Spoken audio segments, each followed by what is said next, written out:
Décollage parfait, en début de vol, la puissance est impressionnante.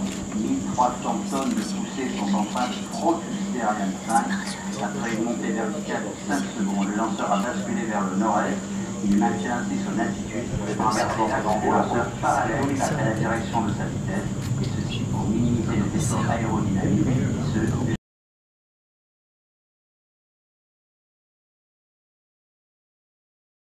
D'abord, Arianespace a toujours vécu avec des concurrents. SpaceX n'est pas le premier concurrent, ça n'est pas le dernier. Nous avons affronté dans les années passées le Proton. Donc si vous voulez, c'est la loi du transport spatial commercial d'être à marché ouvert et donc d'avoir d'autres lanceurs face à nous.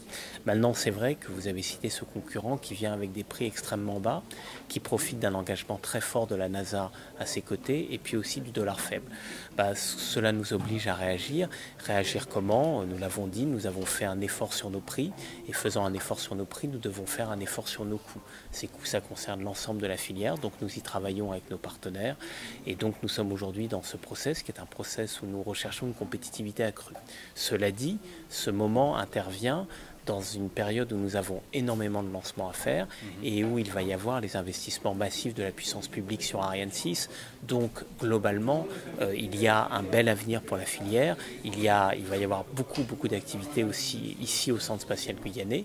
Il va y avoir beaucoup de mobilisation des pouvoirs publics autour de la filière Ariane, mais dans ce contexte, nous devons être plus compétitifs pour effectivement tenir la distance face à SpaceX et garder notre position de leader, car aujourd'hui nous sommes les premiers et notre ambition c'est de continuer de faire la course en tête.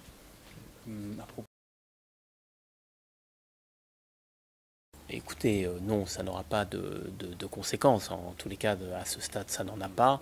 Et vous aviez ce soir, d'ailleurs, côte à côte, une personne de la NASA et une personne de Roscosmos. Je crois que le souhait de tout le monde, c'est que l'espace reste, je dirais, un espace à part, dans un moment qui, effectivement, n'est pas toujours un moment facile, mais que la coopération spatiale, elle, soit préservée. Cette coopération spatiale, elle se traduit autour de la Station spatiale internationale. Des astronautes américains utilisent des Soyouz pour s'y rendre. Nous-mêmes, nous avons un partenariat très ancien avec l'agence spatiale russe. Ce partenariat, il s'est noué au temps de la guerre froide, au temps des blocs. Donc, je pense que, il ira au-delà des vicissitudes que nous connaissons aujourd'hui. Nous avons une qualité de travail excellente avec nos partenaires. Les Soyouz ont toujours été au rendez-vous ici pour les lancements que nous faisons depuis la Guyane.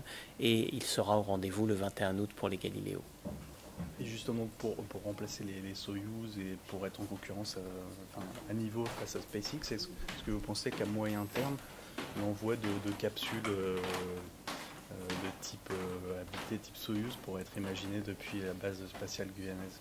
Il n'y a pas de projet à court terme de vol habité depuis la base spatiale guyanaise, donc je ne crois pas que ce soit l'horizon le plus probable.